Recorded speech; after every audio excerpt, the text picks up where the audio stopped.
Boa tarde, internauta. Estamos de volta com o programa Meu Direito aqui no Portal VIP Social. Hoje contamos com a presença do Dr. Reginaldo Cardoso. Veio falar um pouco de processo eleitoral, eleições, candidatos, partidos políticos, convenções partidárias. Boa tarde, Dr. Reginaldo. Boa tarde, Epsávio. Boa tarde, os amigos do VIP Social. É um prazer estar aqui presente nessa tarde com o amigo. Nós que agradecemos a sua presença. Dr. Reginaldo, quais são os requisitos legais para ser candidato? Sávio, o primeiro requisito para que alguém seja candidato é justamente ter a nacionalidade brasileira. Pode ser, ele precisa ser brasileiro nato ou naturalizado, isso não importa, mas ele tem que ter a sua naturalização. Ele tem que estar no gozo dos seus direitos políticos, tem que estar com o alistamento eleitoral em dia e na circunscrição onde ele vai concorrer ao cargo eletivo, né, que seja o seu domicílio eleitoral. Tem que estar filiado a algum partido com no mínimo 1 ano de antecedência ao pleito eleitoral. Esse ano o pleito eleitoral acontece dia 7 de outubro, então ele teria que ter se alistado até o dia 6 de outubro do ano passado em algum partido político para poder concorrer por essa agremiação. E, além do mais, ele tem que ter sua candidatura deferida por esse partido, que vai ser aprovado numa assembleia, numa ocasião posterior.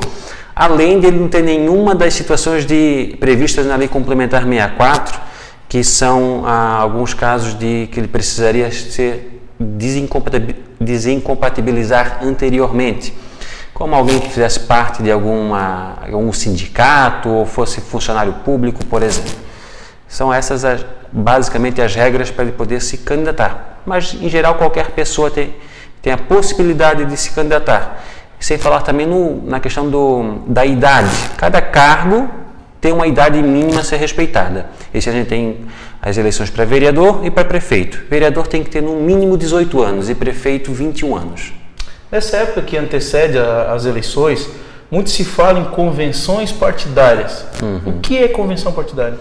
Bem, a convenção nada mais é do que uma reunião partidária. Cada partido possui um diretório e esse diretório vai, nessa reunião, que tem um período específico para acontecer, que é desse ano, no caso, do dia 10 até o dia 30 de junho, quer dizer, o nosso próximo sábado se encerram os prazos para que essas convenções aconteçam, que pode ser realizado em qualquer local, não há um local específico, inclusive pode ser solicitado prédios públicos para a realização dessas assembleias, dessas convenções. E lá vai ser decidido quem são os candidatos, quais as coligações que vão ser formadas e, inclusive, qual o número de cada candidato. Lembrando que o candidato a prefeito vai ser sempre ter o número da sigla do partido do candidato a majoritária, né? O cabeça de chave, como se fala, o prefeito, não o candidato a vice. Então, o partido A tem o número 50, então o prefeito vai ser esse número 50. Já o vereador vai ser composto por esse número da sigla partidária, mais 3 números, por exemplo, 50001. São essas as definições dessa convenção, que nada mais é dessa reunião do diretório ou de todos os membros do partido. O estatuto de cada partido é que vai definir. Há partidos que dizem que todos os membros do partido podem participar e votar, outros que é só o diretório. Certo. E como é que são as regras dessas formações, dessas coligações? Bem, existem 2 situações que nós estamos enfrentando agora nesse pleito, que é a eleição majoritária e a eleição proporcional. A eleição majoritária são dos candidatos a prefeito e a proporcional os candidatos a vereador. A regra é o seguinte: a majoritária vai de uma forma ou de outra influir na proporcional. Digamos que tenhamos 4 partidos que se coligam para lançar um candidato a prefeito, partido A, B, C e D. E esses partidos também vão lançar candidatos a vereador. Os candidatos a vereadores terão que necessariamente respeitar essa regra partidária dos que formaram os candidatos a prefeito. Certo. Então, o partido A só poderá coligar com o B, C e D. A mesma regra vale para os outros. Se um partido E lança um candidato a prefeito, o partido A não vai poder coligar com E, porque ele não faz parte da coligação para prefeito. Então, o único respeito que tem que ser é que as coligações podem acontecer dentro daqueles partidos que coligaram para prefeito. Os vereadores respeitam essa única regra diferenciada. E a respeito dos prazos, qual é o prazo para o registro desses candidatos? Bem, como eu disse, a convenção ela tem um prazo do dia 10 ao dia 30. Até o dia 30 tem que ser feito essas convenções, definidos quem são os candidatos. A partir daí, os partidos políticos têm até o próximo dia 5 para fazerem esses registros. Se o partido esquecer de fazer a inscrição de algum candidato, digamos algum candidato a vereador, esse candidato terá, após esse prazo, 48 horas, então quer dizer, até o dia 7, para fazer o seu registro individual. Então há essa possibilidade também. Mas ele conseguiria fazer um registro individual como candidato mesmo, sem ter a convenção, Ele teria que ter sido aprovado em convenção. Há esse pré-requisito. Certo. Mas ele poderia, de alguma maneira, o partido poderia ter esquecido de fazer o seu registro, né? E quantos candidatos podem ser apresentados por partido, por coligação?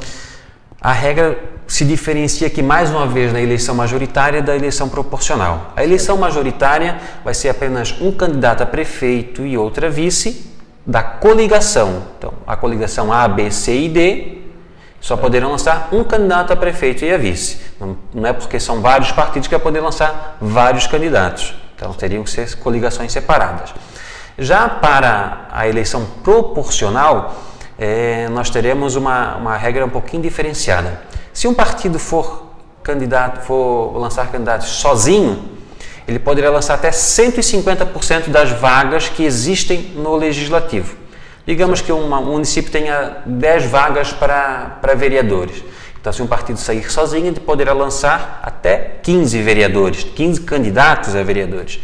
Se for uma coligação, partido A mais B, ele poderá lançar até o dobro, nesse mesmo caso, que eram 10 candidatos, pode lançar até 20 candidatos, certo? Aí não importa aqui se são 2, 3, 4, 5, 20 partidos, a regra é a mesma, é o dobro. Se são 10 vagas, 20 candidatos. Se sair sozinho, apenas 15 vagas.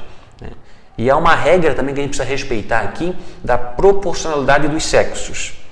Existe um índice mínimo e máximo que cada sexo pode ocupar nessas vagas, que é um mínimo de 30% e um máximo de 70% das vagas. Vamos dar uma ideia de como é que as coisas aconteceriam. Imaginemos um município que tenha 10 vagas no legislativo. Então, se um partido lançava candidato sozinho, digamos, ele poderia lançar até 15 candidatos. Esses 15 candidatos, no máximo 70% de cada sexo e no mínimo 30%. Então, imagina que a gente poderia lançar 10 homens e 5 mulheres. Quando há uma quebra de valores, vamos supor, 30% de 15 são 4,5%.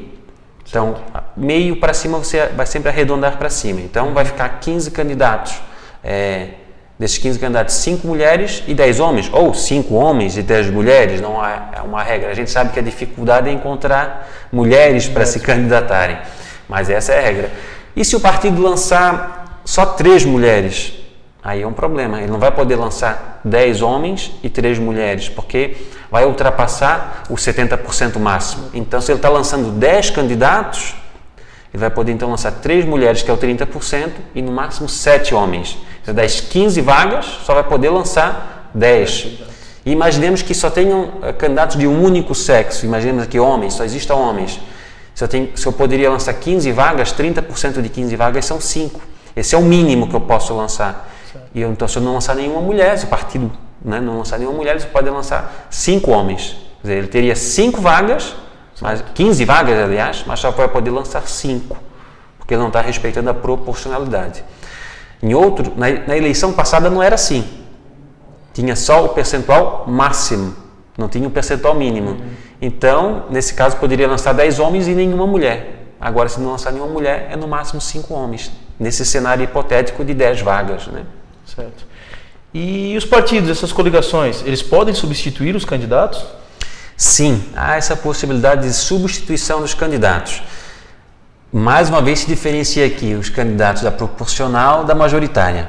Os candidatos à proporcional, os vereadores, eles podem ser substituídos até o dia 8 de agosto. Após essa data não há mais possibilidade de substituição. Já os candidatos à majoritária, a prefeito, podem ser substituídos até um dia antes do pleito, por exemplo. É lógico que nós trabalhando com a urna eletrônica, não teríamos a possibilidade de alterar os dados. Você vai votar num candidato e a foto vai aparecer lá e o nome vai ser de outro candidato, mas há sim essa possibilidade de alteração.